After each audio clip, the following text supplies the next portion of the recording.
mediasi Ruben Onsu dan Sarwendah akhirnya dinyatakan gagal. Setelah 30 hari berusaha mencari jalan damai, kini persoalan hak asuh anak masuk ke tahap yang jauh lebih serius, persidangan pokok perkara. Lalu, apa sebenarnya yang membuat kesepakatan tidak tercapai, dan mengapa kedua pihak kini sama-sama mengaku sudah siap membawa bukti ke hadapan hakim?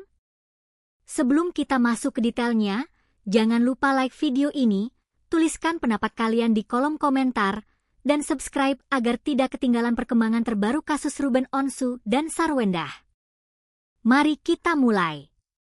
Upaya mediasi antara Ruben Onsu dan Sarwendah di Pengadilan Negeri Jakarta Selatan resmi dinyatakan gagal pada Rabu, 19 Agustus 2026.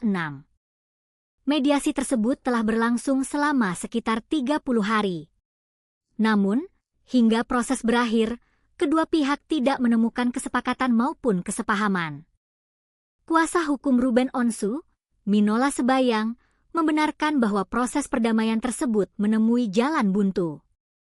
Menurut Minola, salah satu persoalan yang menjadi keberatan pihak Ruben berkaitan dengan ketentuan ketika Ruben ingin bertemu dengan anak-anaknya. Disinilah muncul perbedaan pandangan antara kedua pihak. Pihak Ruben berpegang pada apa yang disebut Akta 39. Menurut Minola, akta tersebut memberikan Ruben hak untuk berkumpul bersama anak-anaknya selama 2 hingga 3 hari setiap minggu tanpa syarat. Namun, pihak Sarwendah mempunyai penjelasan berbeda. Kuasa hukum Sarwendah, Chris Semsiu, membenarkan bahwa mediasi memang tidak menghasilkan kesepakatan. Tetapi menurutnya, hal yang disebut sebagai syarat oleh pihak Ruben sebenarnya merupakan kewajiban orang tua untuk menjaga kesehatan dan keselamatan anak. Jadi, perbedaan pandangan bukan hanya soal apakah Ruben bisa bertemu anak-anaknya, tetapi juga mengenai bagaimana pertemuan tersebut seharusnya dilakukan. Dan setelah mediasi gagal, babak berikutnya kini sudah menunggu.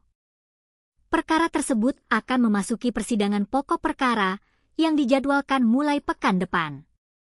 Artinya, persoalan yang sebelumnya masih diupayakan untuk diselesaikan melalui mediasi kini akan dibawa ke hadapan majelis hakim untuk diperiksa melalui proses persidangan. Yang menarik, kedua pihak ternyata sama-sama mengaku telah mempersiapkan bukti masing-masing.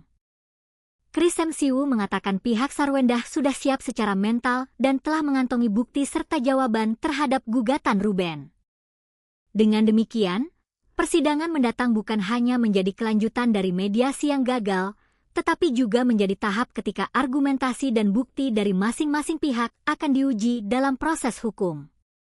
Namun perlu digarisbawahi, gagalnya mediasi bukan berarti salah satu pihak otomatis dinyatakan menang atau kalah. Keputusan mengenai perkara tetap berada pada proses persidangan dan nantinya menjadi kewenangan majelis hakim. Kini perhatian publik tertuju pada satu pertanyaan besar, bukti apa yang akan dibawa masing-masing pihak, dan bagaimana hakim akan melihat persoalan hak asuh serta pertemuan dengan anak-anak? Jawabannya baru akan terlihat ketika persidangan pokok perkara dimulai. Untuk saat ini, yang sudah dipastikan adalah mediasi telah gagal, kedua pihak belum menemukan titik temu, dan perkara Ruben Onsu serta Sarwendah akan berlanjut ke tahap persidangan. Bagaimana menurut kalian? Apakah persoalan seperti ini seharusnya bisa diselesaikan melalui kesepakatan kedua orang tua, atau memang harus diputus melalui proses hukum? Tulis pendapat kalian di kolom komentar.